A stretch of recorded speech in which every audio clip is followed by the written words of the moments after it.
रोहित भाइ लेख्नुहुन्छ, दिदी वाट इज दिस कलौबेरा? कलौबेरा मिन्स नुन टाइम, आफ्टरनुन टाइम है। हामीतिर चाहिँ बिहान खेतमा काम गर्न जानुहुन्छ किसान दाजुभाइहरू, अनि उहाँहरूको लागि बिहानको नास्ता बनाइन्छ जसलाई पम्पियाई भनिन्छ। त्यसपछि उहाँहरूले अब त्यो काम सकाएर दिउँसो लन्च गर्न आउनुहुन्छ, त्यो लन्चलाई चाहिँ कलौ भनिन्छ। त्यही भएर कलौबेरा यो 1-2 बजेको समयमा खाने लन्च हो, यानि कि कलौ खालेला। कलौ खालेल होक्वाना बेरहट्टो खालेला केतना त। बेरहट्टा भनेको चाहिँ दिउँसोको खाजा है, अनि रातिको डिनर त रातको खाना भइ नै हाल्यो।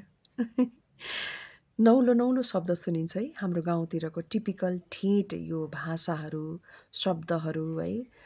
अरूको पनि भिडियोहरूमा हेर्छु, उहाँहरूले बोलेको सुन्दाखेरि त्यो भिडियोमा यति रमाइलो लाग्छ, मलाई मनपर्छ कि। त्यही भएर अब कहिलेकाहीँ आफ्नो भाषा पनि बोल्नुपर्छ हामीले। भोजपुरी थारू हामीतिर बोलिने होइन, हाम्रो भाषा हो। त्यही भएर भाषाको प्रवर्धन गर्ने जिम्मेवारी पनि हाम्रै हुन्छ होइन त, हो है। एनिवेज कमेन्टको लागि थ्याङ्क यू रोहित भाइ।